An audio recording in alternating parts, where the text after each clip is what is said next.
Not guilty, discharged, and acquitted.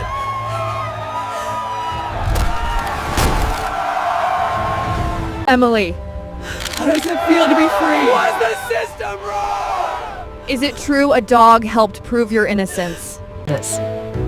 To see how it all happened, how Emily Carter was framed up, and how her poodle dog helped prove her innocence. Please subscribe to our YouTube channel. It would mean a lot to us. Thank you.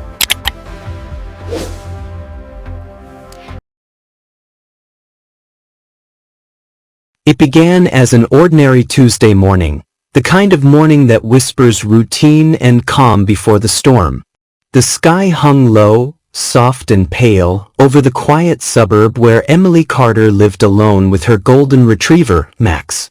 The world was still, almost too still, as the coffee maker hummed to life, filling the small bungalow with the scent of roasted beans and fragile comfort. Emily moved through her morning as she always did, measured, methodical, unhurried. A woman of quiet discipline and deliberate grace. Her friends used to say she lived life like clockwork, predictable down to the minute. Coffee at 7. Shower at 7:30. Out the door by 8. She liked it that way, because routine was safety. Routine meant control. And control meant peace. But peace has a way of shattering when you least expect it. As Emily sipped her coffee, Max sat by her feet, his eyes following her every move with the silent devotion only a dog could know. She smiled faintly at him, that small, fleeting kind of smile that never reached her eyes, and bent to scratch behind his ear. "Be good today," she whispered. "I won't be long." She didn't know those would be the last words she'd say before her life was torn apart. The drive to Hale Industries was unremarkable, a blur of passing cars and gray clouds. Emily didn't notice the faint drizzle gathering on her windshield, or the way the radio announcer's voice cracked when mentioning a developing situation downtown. She had too much on her mind. Her boss, Victor Hale, had been growing distant lately, terse in meetings, easily agitated, more secretive than ever. He'd been under pressure, that much was clear. But from what, Emily didn't know. She wasn't the type to ask questions. When she arrived, the lobby felt colder than usual. The receptionist barely looked up, and the usual chatter of morning greetings was replaced by an odd hush, like the air itself was holding its breath.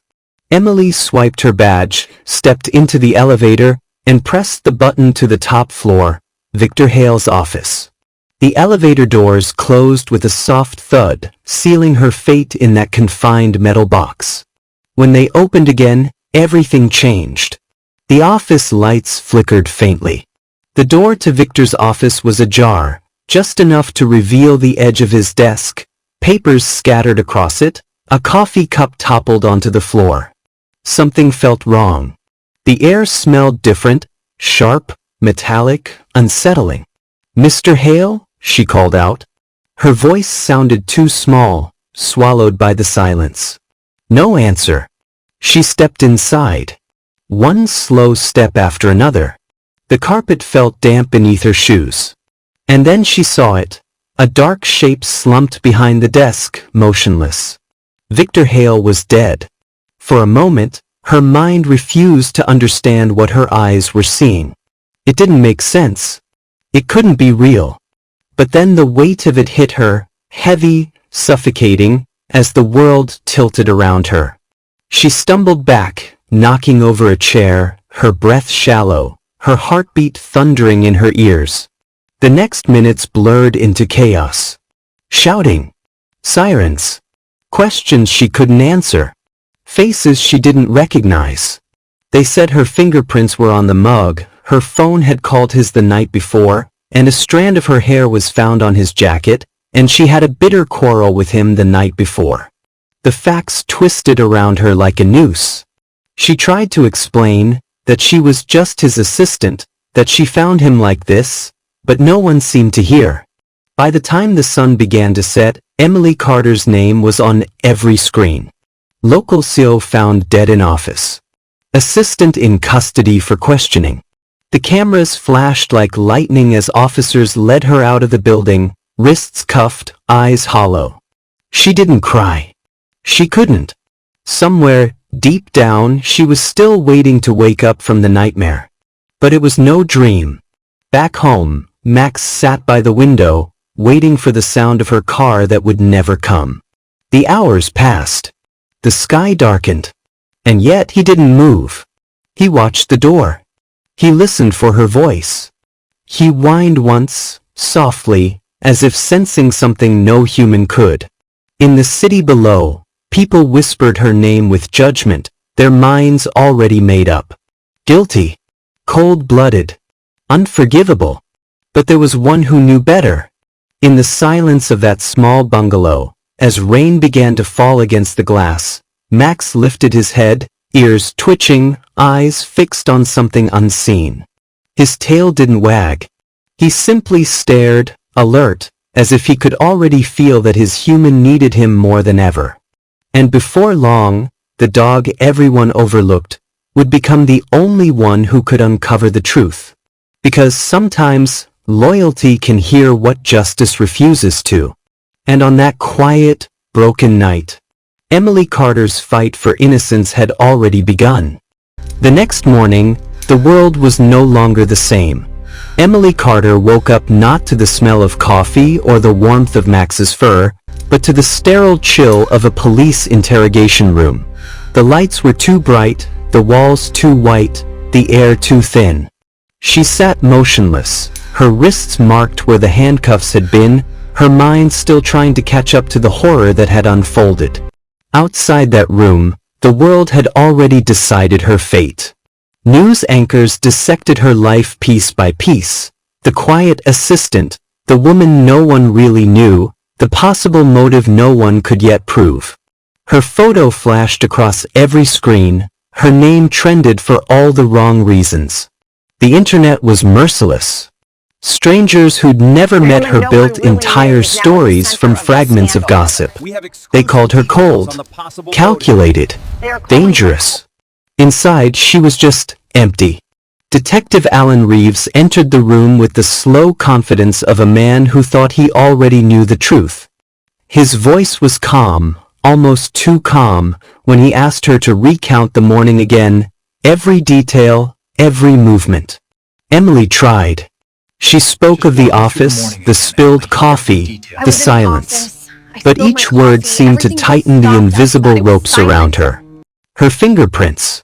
Her proximity. Her history with the victim. Each fact was a blade, slicing away at her defense. Reeves leaned forward, his gaze sharp. You worked for him for 6 years, Ms. Carter. You knew his schedule, his secrets, his habits. You expect me to believe you had no idea what was going on in that office? Emily's voice cracked when she answered.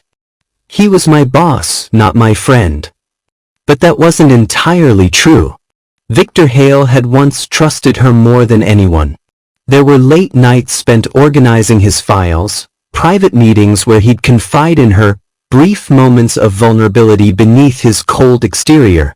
She remembered him pacing by the window, muttering about a partner betraying him, about documents that couldn't be found.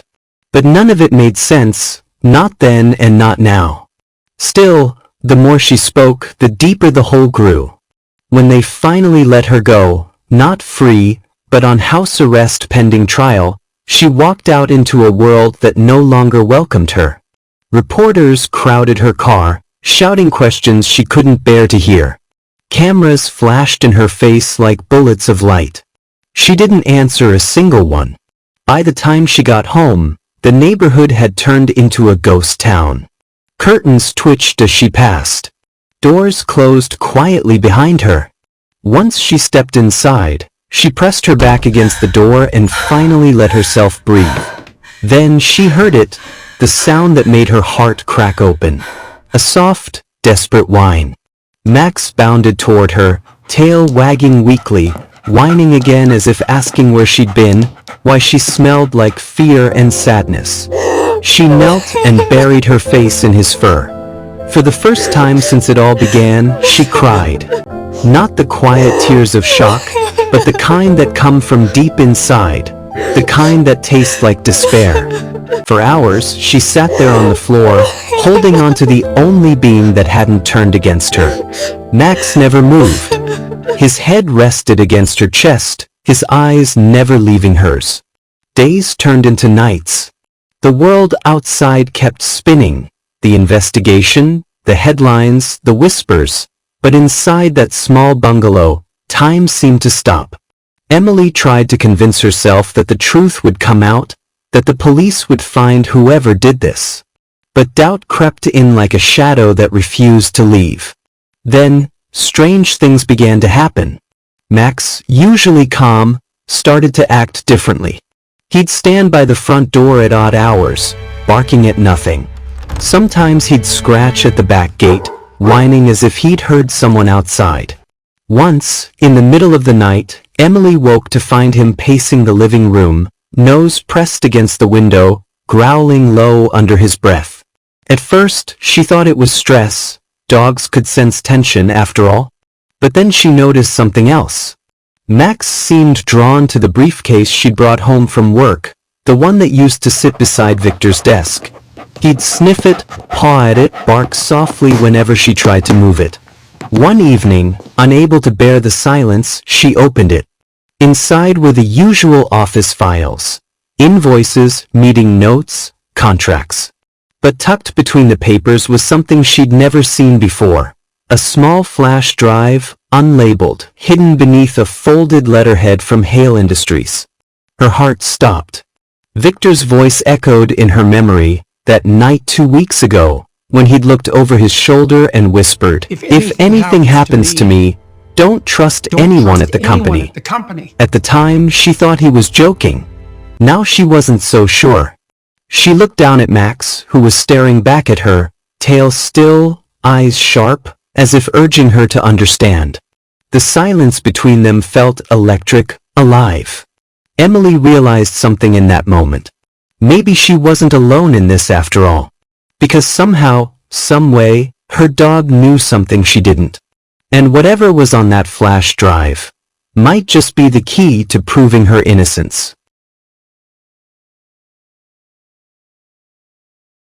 The flash drive was small, no larger than her thumb, yet it felt impossibly heavy in Emily's palm, as if the truth itself had weight.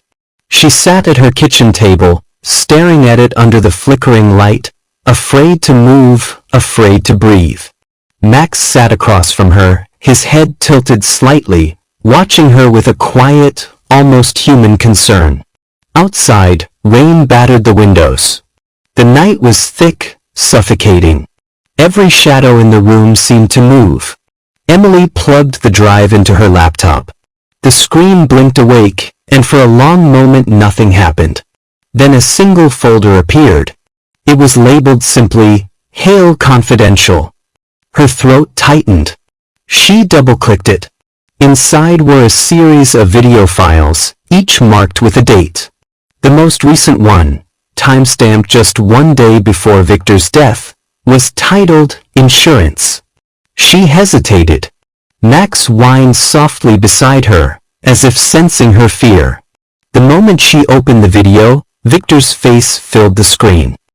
He looked different, not the composed, commanding man she'd worked for, but nervous, his tie loosened, his eyes darting toward the door. His voice trembled as he spoke. "If you're watching this, it means I was right. They're coming for me. I've uncovered too much.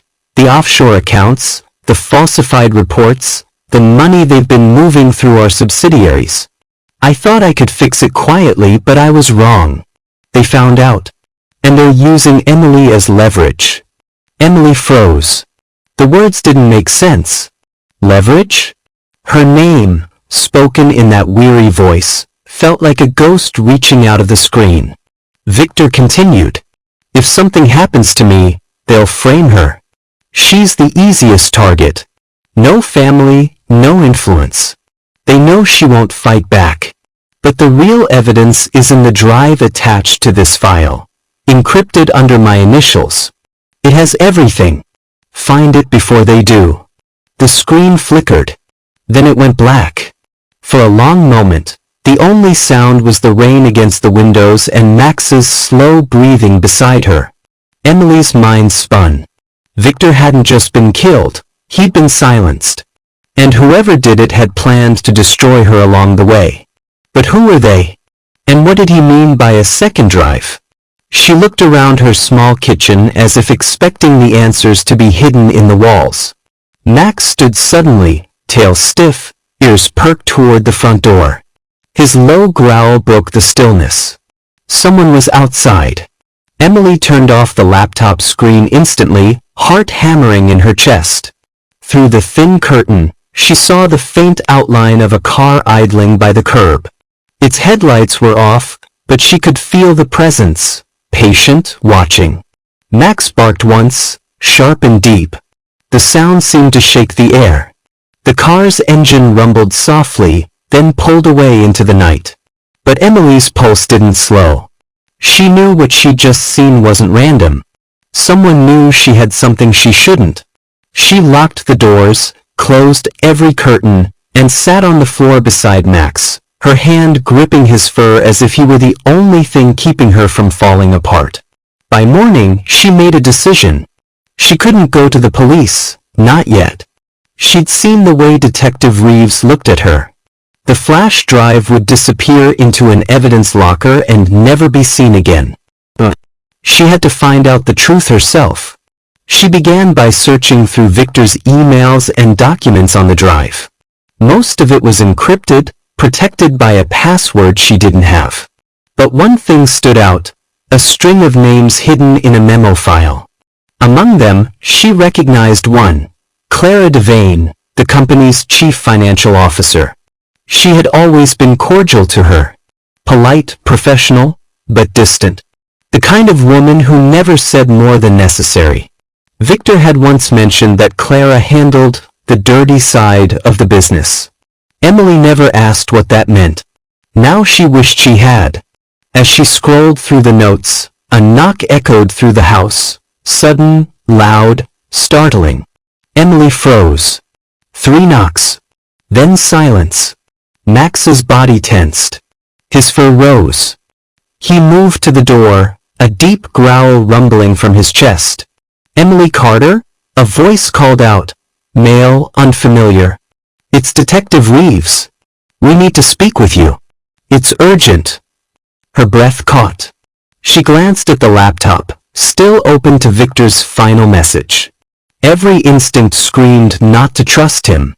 But if she didn't open that door, she knew what it would look like. A guilty woman hiding from the law. Before she could decide, Max growled louder, backing toward her protectively.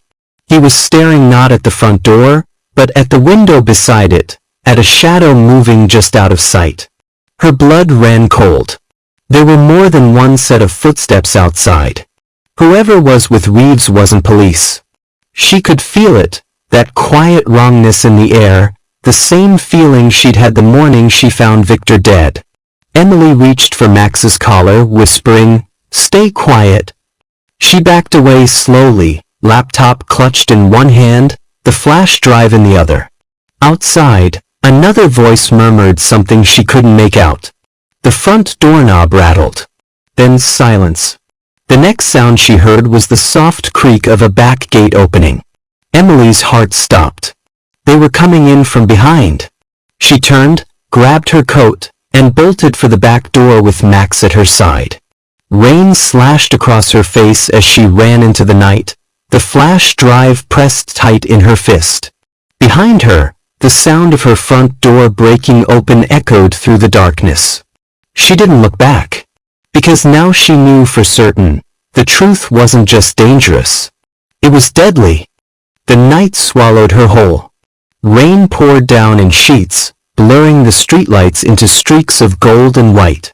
Emily ran, her breath shallow, her heartbeat loud enough to drown out the world. Max stayed close to her side, silent, alert, his paws splashing through puddles, his fur soaked but his eyes sharp with purpose. Behind them, the bungalow that once meant safety was now nothing more than a crime scene waiting to happen. The people who'd broken in weren't just officers. She knew that now. They'd been waiting for something. Watching. The timing was too precise. Someone inside the investigation wanted that flash drive gone. She didn't stop until the familiar streets faded into the industrial outskirts of the city. Warehouses, flickering signs, the metallic smell of wet concrete. There, beneath the cover of an old freight tunnel, she collapsed onto the cold ground. For a long moment, she couldn't move. Her lungs burned, her legs trembled. She could hear Max panting beside her, shaking rainwater from his coat. She reached for him, her hands shaking as they met his fur. He leaned against her, grounding her in the dark. "I didn't kill him," she whispered. "You know that, don't you?" Max only pressed closer. In that small, desperate gesture, she found something that felt like strength.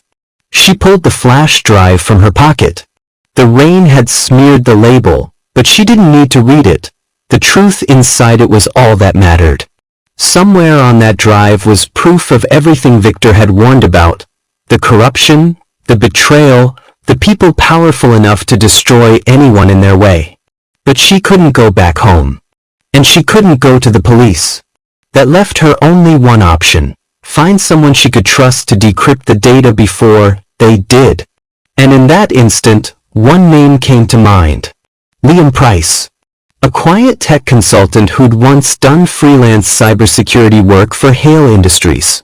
Emily remembered him from company events, awkward, kind, a man who avoided politics and gossip.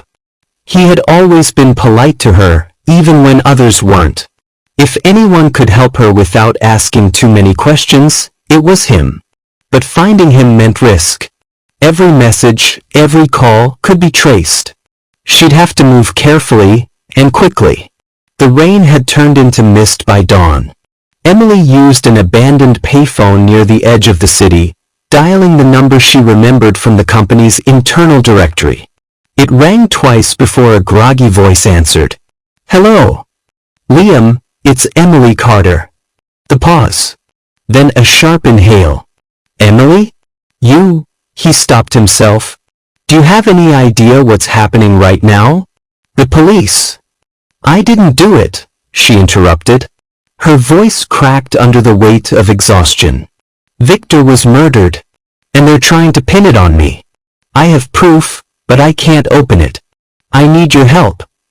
Another silence. She could almost hear his mind racing. "Where are you?" he asked finally. "Nowhere safe." He hesitated, then lowered his voice. "Meet me at the old Marlow train depot. 2 hours. Come alone." The line went dead. She hung up and stood still for a long moment. The depot had been abandoned for years, a forgotten skeleton of concrete and rust. It was dangerous, but she had no choice. As she made her way there, the city seemed to shift around her. Every car that slowed, every stranger's glance, felt like a threat. She ducked through alleyways, used side streets, stayed in the shadows. Max followed without hesitation, as if he understood every move she made. By the time she reached the depot, the sky had turned gray again. Broken windows lined the building like hollow eyes. She slipped inside through a half-open door, her footsteps echoing across the cracked floor. "Liam," she whispered. A figure stepped out from behind a pillar, tall, thin, glasses fogged from the cold. His expression was a mix of disbelief and concern. "Emily, I can't believe this." He glanced at Max nervously, then back at her. "They're saying you killed Victor Hale. That you were caught at the scene." "They're lying," she said, pulling the flash drive from her pocket. "He knew something. He left this. Said it would prove who was behind it." Liam looked at it, then at her, his face paling. "You shouldn't have that. If it's what I think it is, they'll kill you for it." Emily stepped closer. "Then help me make sure it sees daylight before they do." He hesitated. Then reluctantly he nodded. "All right, but we can't stay here. There's a place I can work, A safe house with an offline system. No network. No trace. They didn't make it to the exit. A sound shattered the silence, the distant crunch of tires on gravel. Then another. Headlights cut through the broken windows, slicing across the dark interior. Liam froze. How did they? Before he could finish, Max began barking furiously, his hackles raised. Run! Emily shouted. Gunshots exploded from outside, shattering the glass above them. Dust and debris rained down. Emily grabbed Liam's arm, pulling him behind a rusted freight car as Max lunged forward, barking toward the source of the noise. Who are they? Liam yelled over the gunfire. The people Victor warned about. Emily shouted back. They found us. More shots. Echoes. Then, sudden silence. Emily's breath came in ragged bursts. Max stood ahead, growling into the dark.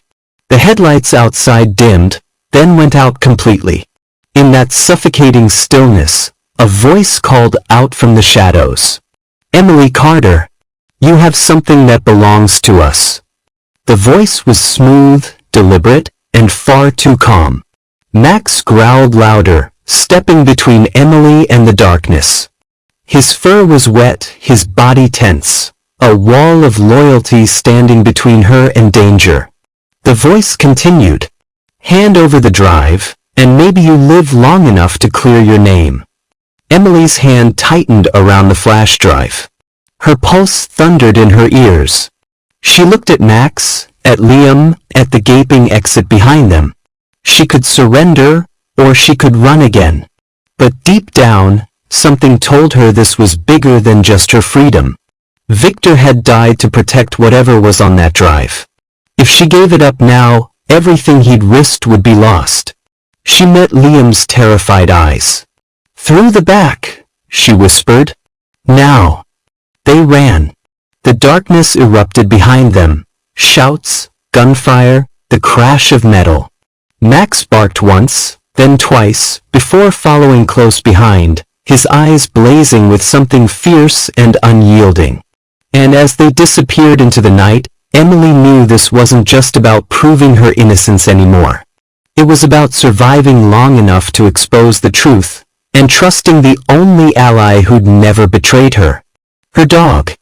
The night air was bitter, laced with the tang of metal and rain.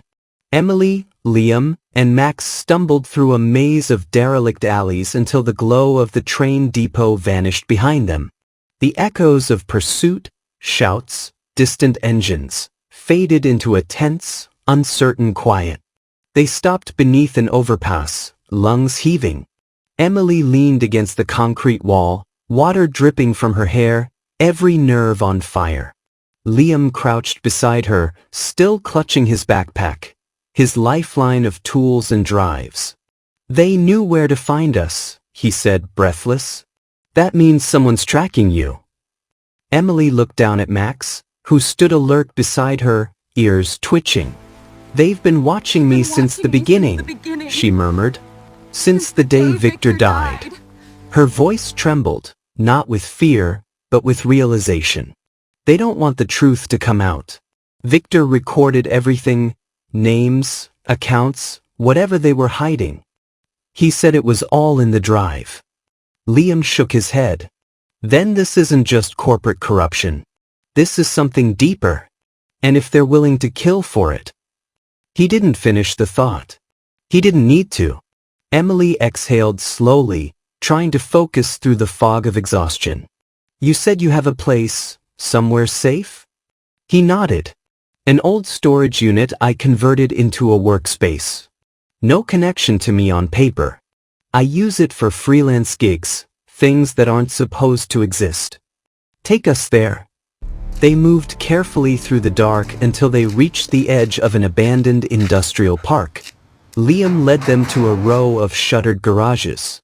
He stopped at one marked Unit 9 and keyed in a code. The steel door rattled open, revealing a cluttered interior filled with old servers, tools, and humming batteries. Inside, it smelled of dust and ozone. The faint hum of electronics was the only sound. Liam closed the door behind them, securing 3 deadbolts before turning to his makeshift workstation, an array of monitors powered by a generator. "We'll have to work offline," he said, setting up his laptop. "If this drive has a tracking beacon or remote lock, plugging it into a connected system would light us up like a flare." Emily handed him the flash drive. For a moment, she hesitated. That little device had already changed her life, and whatever came next might seal her fate completely. Liam inserted it. The screen flickered to life, a web of encrypted files filling the display. Lines of code cascaded like rainfall. He frowned. Triple-layer encryption. Military grade. Whoever did this wanted it buried. "Can you break it?" she asked. "I can try." His fingers danced over the keyboard. "But it'll take time. Hours, maybe days." As he worked, Emily paced. The hum of the equipment and the rain outside filled the silence. Her mind was a storm of memories. Victor's tired eyes, his trembling voice in the video, his warning, "Don't trust anyone." She looked at Max, resting now but still alert. He hadn't relaxed once since the night began. His loyalty was like a beacon in the dark, simple, pure, unbreakable. A sudden ping from the computer broke the silence. Liam froze. "Wait, something's wrong." Emily rushed over. "What?" "It's trying to connect to an external server. There's a failsafe built into the encryption. Someone just got a signal that the drive was activated." Her stomach dropped. "They know where we are." Before Liam could respond, Max jumped to his feet, barking toward the shuttered door. A second later, the sound came, the screech of tires outside, the thud of boots hitting wet concrete. Liam killed the power. "They're already here." Emily grabbed the drive, yanking it free from the port. "Is there another way out?" He pointed to a narrow maintenance door at the back of the unit. "That leads to the canal." They ran. The door groaned open, the cold night slamming into them as Max darted ahead, barking once before turning down the narrow path. Behind them, the garage door exploded open, the crash of metal and shouts slicing through the storm. "Go!" Liam yelled, pushing Emily forward. "I'll cover you." "No, go!" Emily hesitated only a moment before Max barked sharply, pulling her onward. She ran, the flash drive clutched in her fist, rain stinging her face. Behind her, she heard another burst of noise, a struggle, shouts, then silence. When she turned back, Liam was gone. The alley ahead opened onto the canal, a dark stretch of water glinting under the broken city lights. Emily slowed, disoriented, her mind reeling. She had no idea where to go now. Then Max barked, once urgently, and began pulling her toward a rusted ladder that led down to the water's edge. She followed without thinking, trusting his instincts over her own. They climbed down, finding shelter under the old bridge. The roar of the rain masked their breathing. Above them, the sound of engines echoed, then faded. Emily sank to the ground, clutching Max close. Her hands were shaking.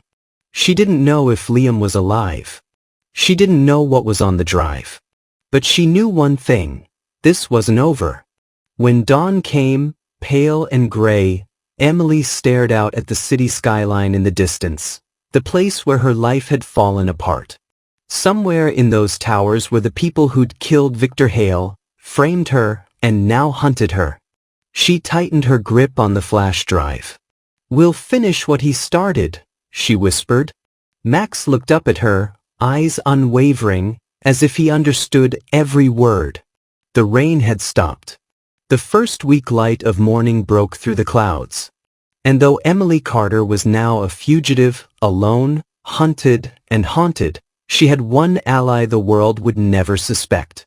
Her dog had seen the faces, heard the voices, smelled the fear. And soon, Max would lead her straight to the people who thought they'd buried the truth. They were wrong. The hunt had just begun. Morning arrived gray and brittle, the kind of light that made the city look washed out and weary. Emily crouched beneath the bridge, wrapped in a soaked coat, her hands trembling from more than cold. The flash drive still glinted faintly in her palm, slick with rain. Max sat close, head resting on her knee, his breath warm against her skin, the only steady heartbeat in a world gone wild. The hum of distant traffic bled through the city fog, but Emily didn't move. Every sound felt dangerous. Every passing car could be the one sent for her. She was a fugitive now, her face on every news feed, her name a headline twisted into a monster. But inside her, something had shifted. Fear had burned itself out. What remained was sharper, a slow, deliberate fury. She whispered to Max, "They took everything from us. But they don't get to win."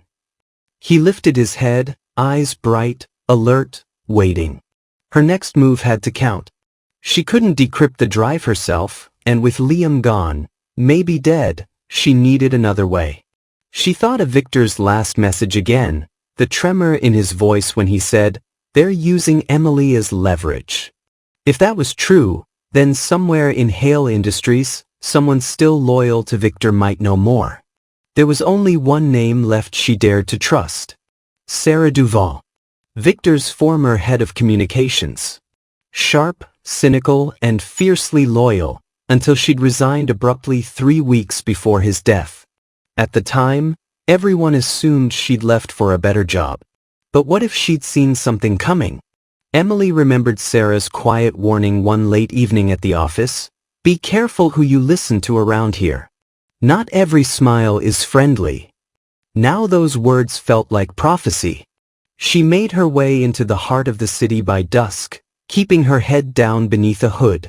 The streets pulsed with neon and noise, the kind of chaos that swallowed faces whole. Max trotted beside her, calm but watchful. She'd wrapped a bandana loosely around his neck, a small disguise that somehow made him look more like a stray and less like the most loyal detective she could ever ask for. Sarah's last known address was a rundown apartment near the old theater district. The kind of place people went to disappear. Emily knocked once. Then twice. No answer. She was about to turn away when she heard the faint sound of movement, a floorboard creaking. "Sarah, it's Emily," she whispered. "Please. I need your help."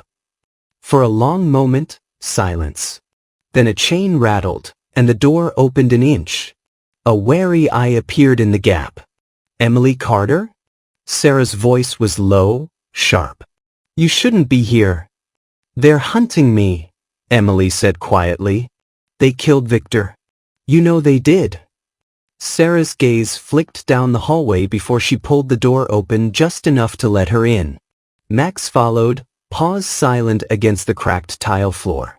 Inside, the apartment was dimly lit, the windows covered with newspaper. The air smelled faintly of coffee and dust. Sarah locked the door behind them and turned. "You're all over the news. They say they found your hair on Victor's body." "They planted it," Emily replied. "They've been setting me up since before he died. I have proof. Victor left me this." She held up the flash drive. "He said it would expose them." Sarah stared at it for a long time. "Then you're in deeper trouble than you realize." "You knew something, didn't you?" Emily asked. "Why did you leave?" Sarah exhaled slowly, sinking onto a worn sofa. "Because I saw the books. Offshore transfers, shell companies, payments to names that didn't exist.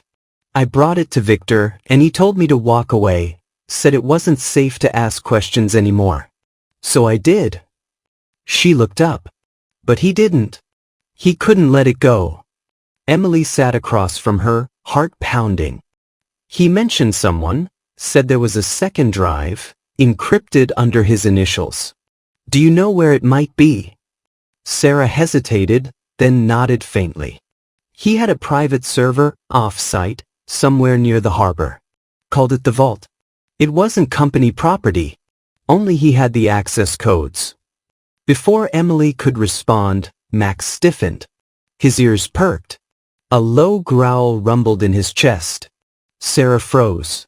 What is it? Emily's voice was barely a whisper. He hears something. Outside, footsteps creaked on the stairwell, heavy, deliberate, stopping right at the door. Sarah's eyes widened. You weren't followed, were you? I don't think. A sharp knock cut through the air. 3 taps. Slow. Rhythmic. Max barked once, loud, furious. Get to the back, Sarah hissed, pulling Emily toward the kitchen. There's a fire escape. Before they could reach it, the front door burst inward, splintering off its hinges. 2 men in dark clothes flooded in, silent, efficient, faces hidden behind black masks. Emily froze, heart slamming against her ribs. The first man raised a gun. Don't move. Max lunged before the word finished leaving his mouth. His snarl tore through the room, raw and primal.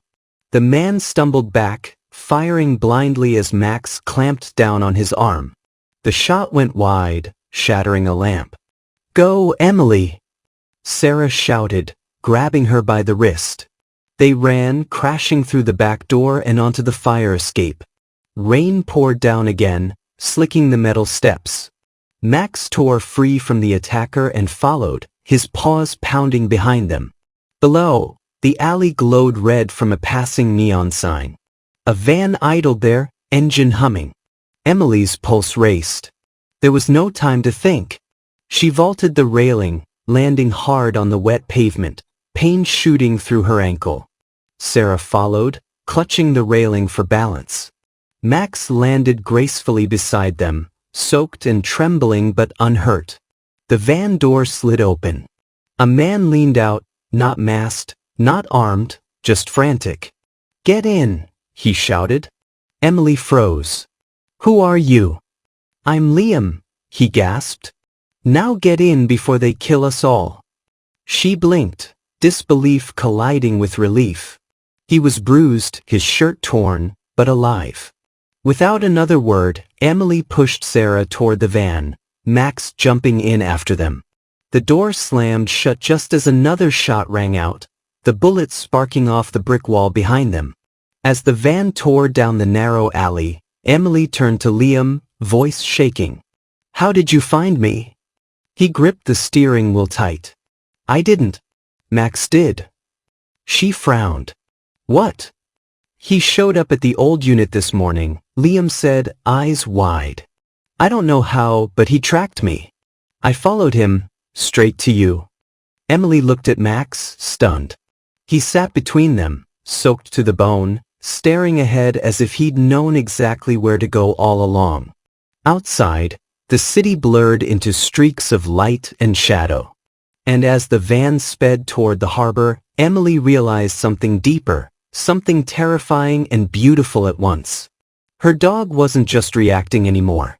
He was leading, guiding, protecting. Whatever was driving Max, it wasn't instinct alone.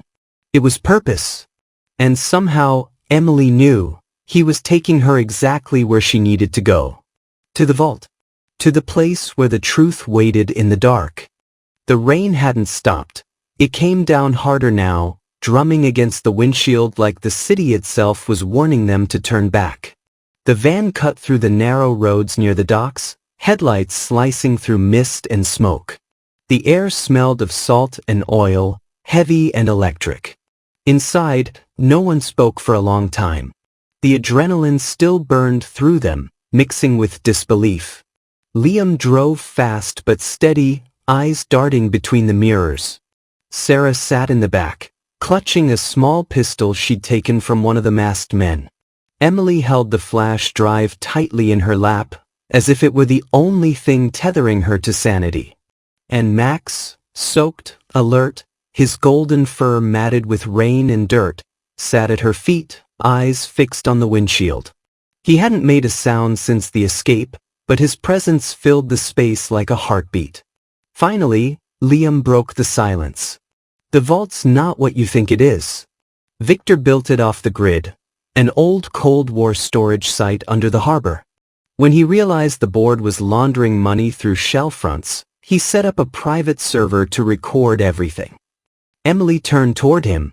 You knew about it? I helped him design the security, Liam said quietly. But he never gave me the access codes. Said it was safer that way. Only he and one other person knew them. Who? He hesitated. His wife. Emily's brow furrowed.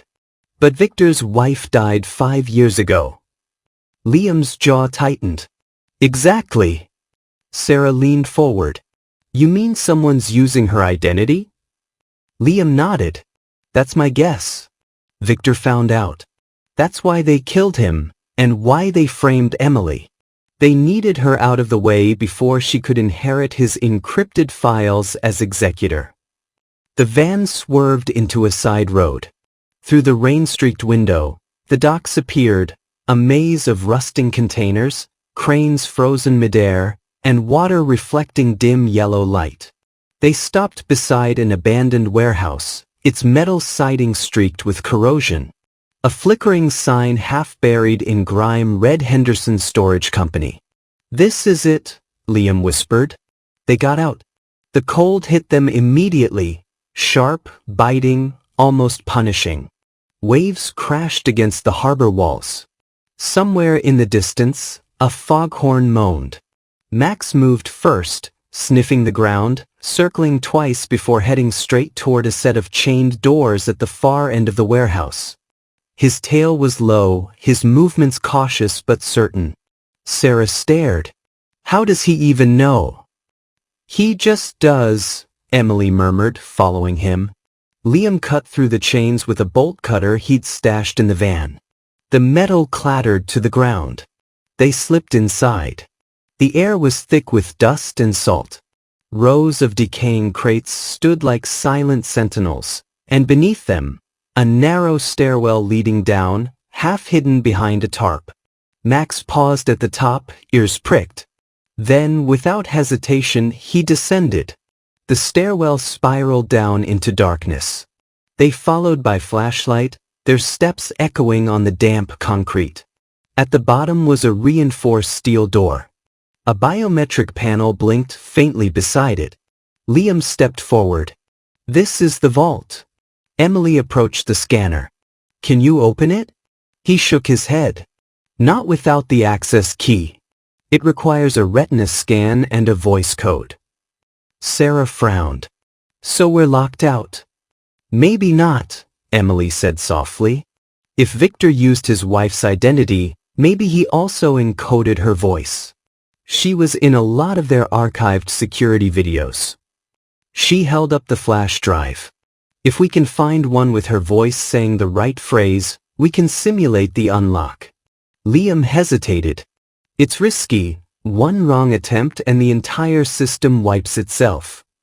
We don't have another choice, she said. He connected the drive to a small laptop he'd brought.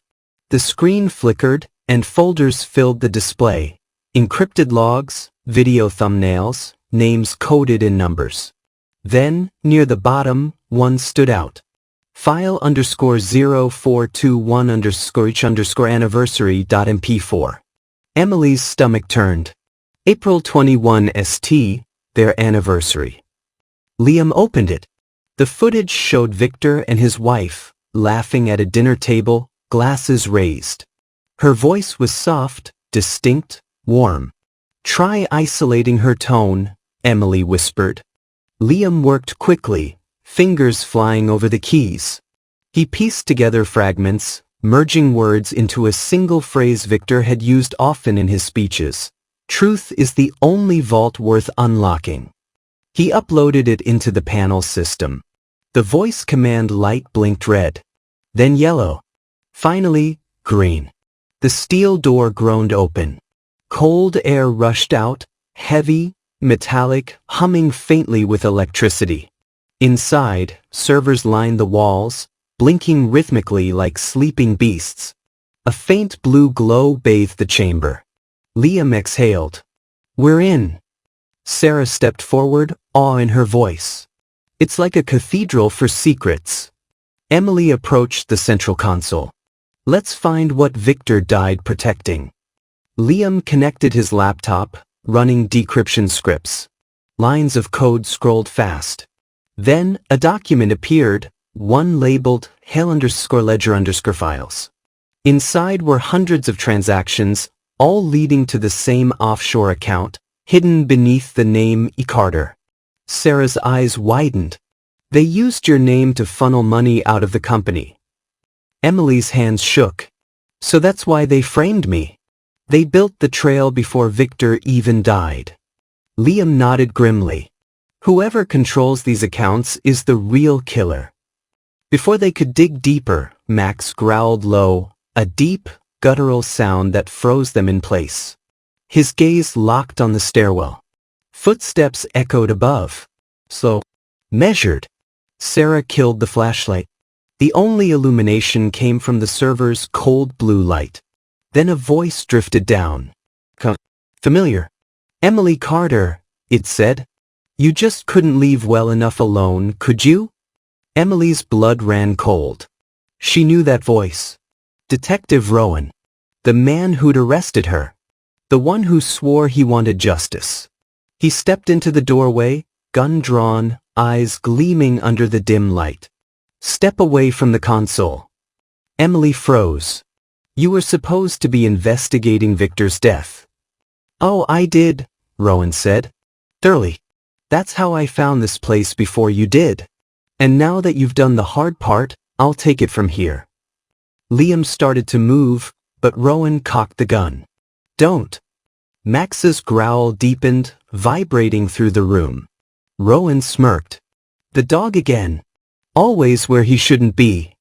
Emily's voice trembled with rage. You set me up. You killed Victor. Rowan tilted his head. Victor found out about the laundering. I cleaned up the mess. You were convenient, loyal, quiet, invisible. Until you weren't. He raised the gun higher. Now, hand over the drive. Max lunged. The gunshot cracked through the vault, echoing like thunder. Sparks erupted as a bullet ricocheted off the metal casing. Emily screamed. Liam dove to the floor. The flash drive flew from her hand, spinning across the concrete.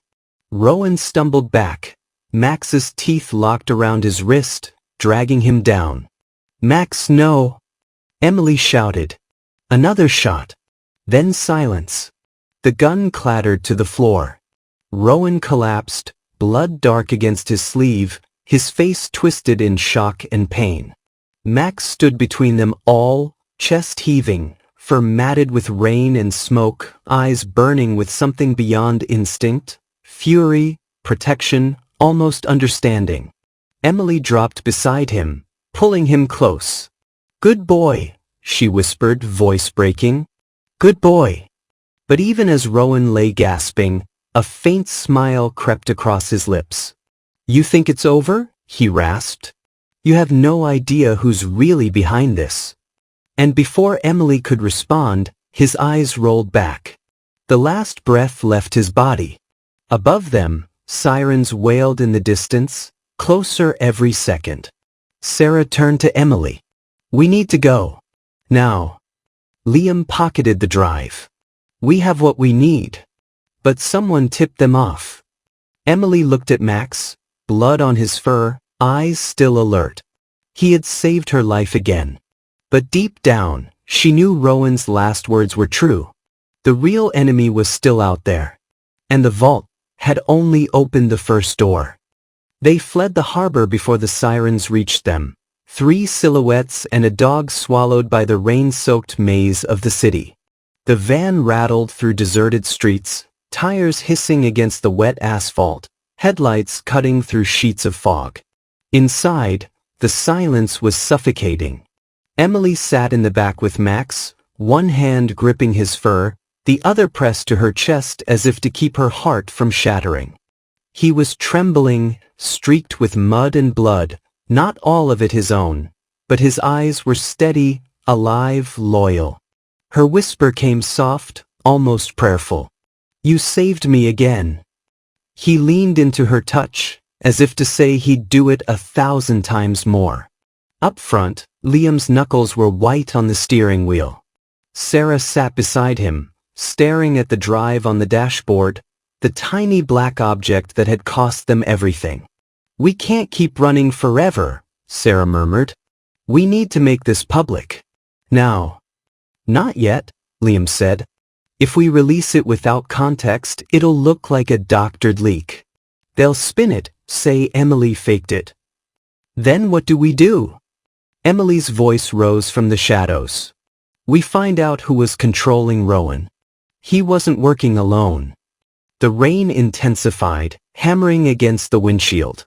Liam nodded slowly. He was just a pawn, a dirty cop with too much debt and too little conscience. Someone fed him orders. He glanced at Sarah. And that someone had to be high enough to cover his trail inside both the police department and Hale Industries. Sarah's brow furrowed. The board. Emily stared out the window, watching city lights blur into streaks of color. Victor once told me there were two types of people in power, those who create the illusion of control and those who actually own it. Her voice hardened. The ones who own it killed him. Liam's phone buzzed on the console. A message flashed briefly before he swiped it away. Emily caught only one word, found you. Who was that? She asked. He didn't answer. His jaw clenched. We're switching cars. They turned into an underground parking structure beneath an abandoned shopping complex. The echoes of their footsteps followed them as they hurried to a darker corner. Liam opened the trunk of an old sedan he'd stashed there months before, an escape vehicle from another life, another job. When they loaded in, the city above was silent again, almost eerily so. Sarah finally spoke. The encrypted files we took, they mentioned offshore accounts under Emily's name. But the withdrawals, they were authorized by someone else. She opened her laptop and typed quickly, cross-referencing the digital signature with the board's profiles. The screen blinked. A name appeared. Clara Devane, Chief Financial Officer, Hale Industries. Emily's blood ran cold. Clara? Sarah nodded grimly. She was Victor's most trusted executive. She signed every financial statement, handled all legal compliance. She had the keys to every account. Liam's eyes darkened. And she signed off on your arrest warrant, didn't she? Emily remembered the woman's expression that day in the courtroom, perfectly composed, a mask of sympathy stretched over indifference. She visited me once, Emily whispered. Said she was sorry. That the evidence left no room for doubt. Sarah leaned closer to the screen. She was the one who made the doubt. Liam exhaled sharply. She's the architect. Emily's gaze drifted down to Max, who watched her silently, as if already knowing what came next. Then that's who we go after. The rain had eased into a soft drizzle by the time the name burned into the laptop screen. Clara Devane. The woman whose smile could disarm a boardroom, whose signature sealed fates without hesitation. Emily's breath caught in her throat. Then she's behind everything. Liam nodded. She framed you, controlled Rowan, and probably silenced anyone who got too close. Sarah's fingers hovered over the keyboard. We have enough here to start a case, but not enough to win one. Clara's lawyers will drown this in paperwork before sunrise. Emily stared at the pulsing cursor on the screen. Then we find proof that can't be buried. Her private server, Liam said after a pause. Victor once mentioned it, off-site storage, encrypted but physical. If we can get that drive, everything she's done will come out. Sarah glanced between them. Where is it? Her estate, Liam replied quietly. Behind biometric locks, inside her office wing. For a moment, no one spoke. The hum of the rain against metal filled the silence like a ticking clock. Then Emily stood. We go tonight. They left the parking structure at dawn's edge, driving north under a bruised sky. The roads were slick, the city still half asleep. Max lay curled beside Emily's legs, ears twitching at every passing siren. Halfway to the bay, Liam pulled the car over beneath an overpass. "Listen," he said. "We can't all go in. If we're caught together, the evidence dies with us." Emily frowned. "Liam." "No," he interrupted. "I'll go ahead and secure the server. Once I have it, I'll pass it to someone who can authenticate the files and send them straight to the court. You two wait by the service road until I call." Sarah looked uneasy. "You sure about this?" Liam managed a thin smile. "I've been breaking into places since I was 16. I'll be fine." Emily wanted to argue, but something in his voice stopped her. She nodded instead. "Be quick." He squeezed her shoulder gently, then slipped into the mist, vanishing down the rain-slick road. An hour passed. Then two. Sarah's nerves began to fray. He should have called by now. Emily stared out at the horizon, where the city's skyline bled into the fog. "He will." But the words didn't sound convincing, even to her. Suddenly, flashing blue lights pierced the fog ahead. Police cruisers. 3 of them. Sarah's breath caught. "Emily." "Don't move," Emily whispered. The vehicles stopped abruptly, doors flying open. Officers shouted orders over blaring sirens. "Emily Carter, step out of the car with your hands where we can see them." Emily froze, her pulse hammering. "No, this can't be happening." Sarah raised her hands instinctively. "We're innocent. We're trying to prove." "Step out now." Emily opened the door slowly, the metallic click of her seatbelt echoing in her ears. Max barked once, sharp and protective, before she hushed him. Cold rain hit her face as she stepped into the open. The officers surrounded them instantly. "Emily Carter, you are under arrest for attempted flight from justice and interference in a federal investigation," the lead officer said, his tone mechanical. "That's a lie," Emily protested. "We weren't running, we were trying to bring evidence." Sarah tried to explain, waving toward the laptop still open in the front seat. "It's all there, Clara Devane." The officers slammed the car door shut. "Save it for court." They were handcuffed beside the car as Max barked furiously, straining against the leash an officer had thrown over him. "Don't hurt him," Emily cried. "He's just scared." The officer hesitated, then tightened the leash and dragged the dog toward the patrol van. Max fought it, growling, twisting, until Emily met his eyes. Her expression, though tearful, was calm. "Stay," she whispered. He stopped struggling but never looked away from her, his gaze locked, loyal, unbroken, defiant. As the car door shut and the rain blurred everything into streaks of gray, Emily felt the weight of finality pressing down on her chest. They had caught her again. This time, not even the truth seemed enough to save her. But somewhere out there, in the shadows between sirens and stormlight, Liam was still free. And he carried the only proof that could turn the world upside down. The storm had drifted inland, leaving the streets slick and gleaming like mirrors. Liam drove without headlights, weaving through the narrow service roads that laced the city's outskirts. Every turn felt like a heartbeat, every corner a trap waiting to close. He hadn't heard from Emily or Sarah in over an hour. The silence gnawed at him. His phone buzzed again, an encrypted message from a blocked number. He opened it. Target secured. Both in custody. His grip on the wheel tightened. For a moment, he couldn't breathe. They'd been caught. He slammed his palm against the steering wheel, the horn blaring once before he cut it off. Damn it. The flash drive, the one that could clear Emily's name, sat in the passenger seat, wrapped in a piece of cloth, tiny and unremarkable. Inside it, everything Clara Devane had tried to bury waited to be seen. Transfer records, falsified reports, payments to Rowan Pierce, and one final document that Victor Hale had signed the day before his death, a resignation letter that named Clara directly. Liam knew what it meant. He also knew how far Clara's reach extended. If she had managed to track Emily that fast, it meant she had eyes everywhere. In the police, in the courts, maybe even in the press. He couldn't deliver this the normal way. He needed a ghost to move through the city. By midnight, he reached the edge of the Riverfront District, an industrial zone of warehouses and shuttered factories.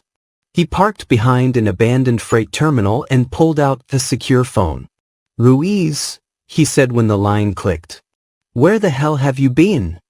Officer Ruiz's voice was low but sharp. "They've got Emily Carter and her friend locked up in holding. Media's already spinning it, says they tried to flee the country." Liam exhaled, the sound ragged. "That's a lie, and you know it." "I know," Ruiz replied, "but knowing isn't enough anymore. Clara's people filed a motion. They're pushing for a final hearing at sunrise. It's a setup. They want to bury this before anyone can question the evidence again." Liam's heart hammered. "I've got what you need, proof that Clara orchestrated everything. Wire transfers, blackmail records, all of it." There was silence. Then Ruiz said, "If what you're saying is real, we don't have much time. Bring it to me, quietly. I'll get it to the defense before court opens." Liam hesitated. "You're sure I can trust you?" "You don't have a choice," Ruiz said. "But neither do I." He switched cars again, an old delivery van he'd stashed months earlier, and drove through the industrial grid until the clock on the dashboard blinked 3:17 a.m.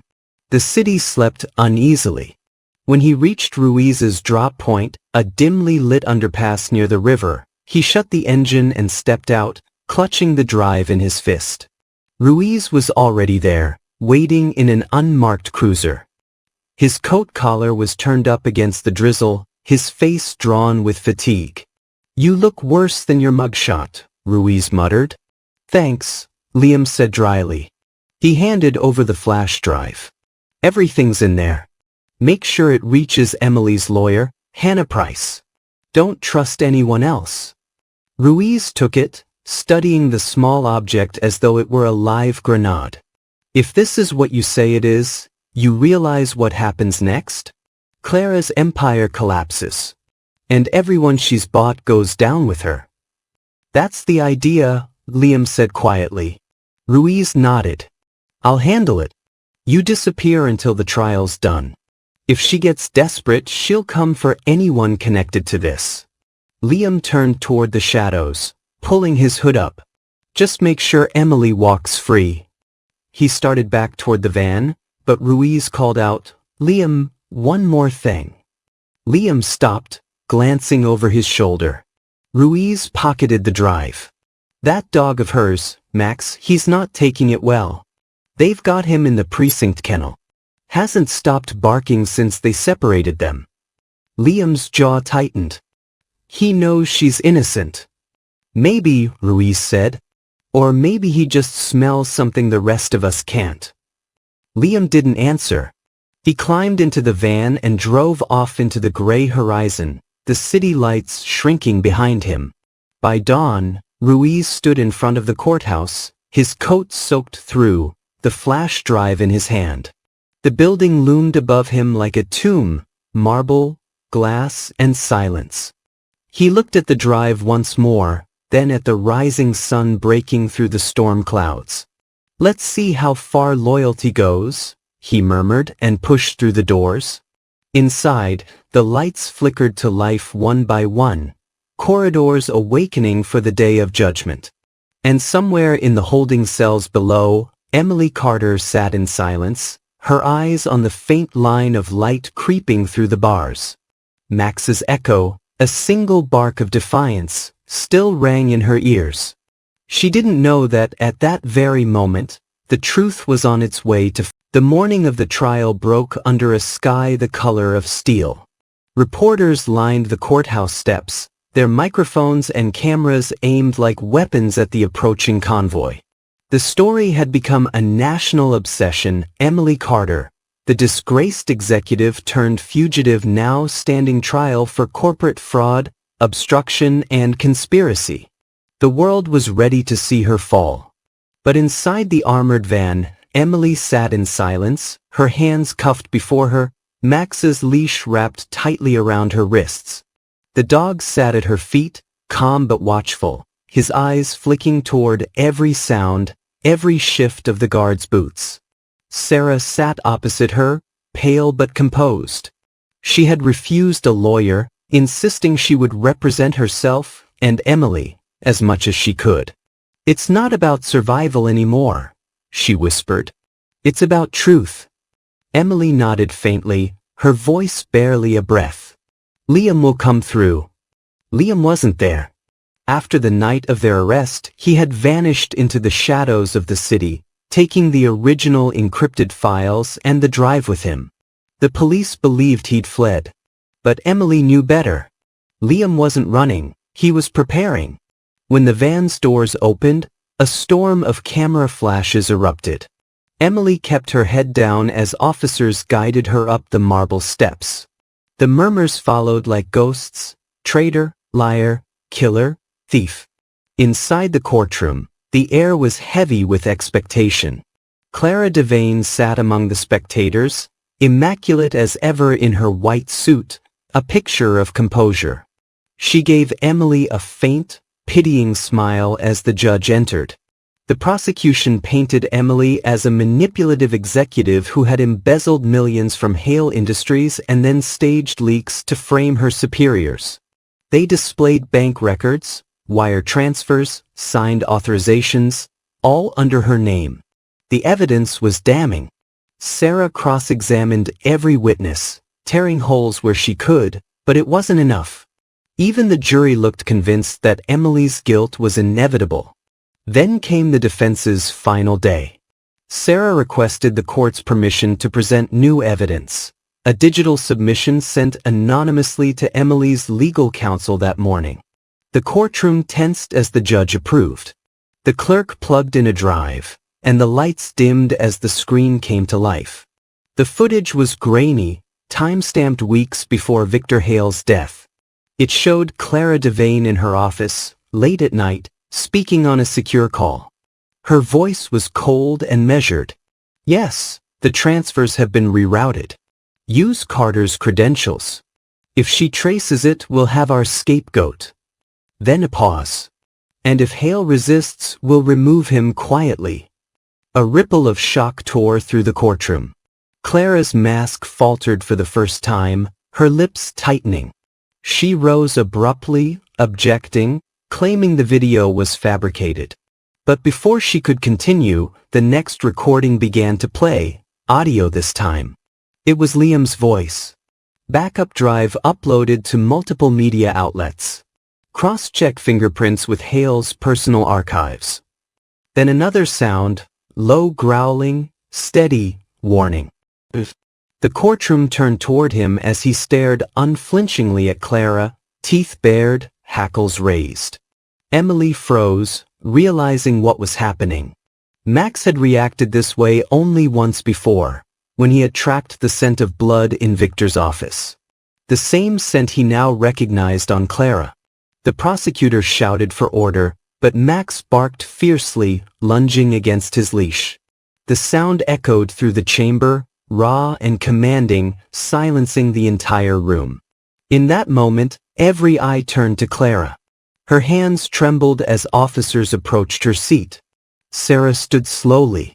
"Your Honor, this animal was present during the investigation of Mr. Hale's death. Forensic results confirm traces of blood found on his collar matching Mr. Hale's DNA. The scent he reacts to now, it's the same one he detected in Hale's office the night of the murder." The judge's gaze hardened. "Are you implying that the defendant's dog is identifying the perpetrator?" "Not implying," Sarah said steadily. "Proving." The courtroom erupted in chaos. Clara shouted that it was absurd, that this was a stunt. But Liam's voice crackled suddenly through the speakers, a live transmission. Check her off as safe. The coordinates are in the attached metadata. You'll find Victor Hale's missing ID badge and the weapon used to silence him. The bailiffs moved fast. Within minutes, a team confirmed the evidence. Fingerprints, gun residue, the works. Clara's defiance shattered as she was placed under arrest. Cameras outside caught every second of her being led out in handcuffs, her once perfect composure crumbling into disbelief. Inside, Emily sat motionless as the judge struck the gavel, declaring the charges dismissed. Sarah exhaled, trembling. Reporters burst through the courtroom doors, shouting questions, but Emily heard none of them. Max pressed his head against her knee, eyes soft and triumphant. Outside, the world changed.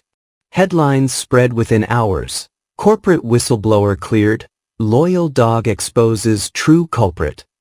TV anchors replayed the courtroom footage endlessly, especially the moment Max barked down the guilty. Children in schools called him the hero dog. News vans parked outside Emily's home for days, waiting for a glimpse of the animal that had brought justice where humans could not.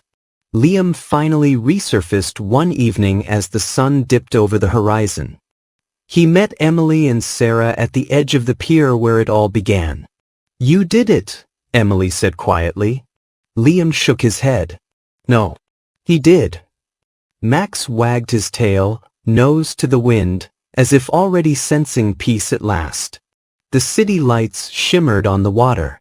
Emily looked toward the skyline, where Hale Tower still stood, cold and gleaming, but now stripped of its rot.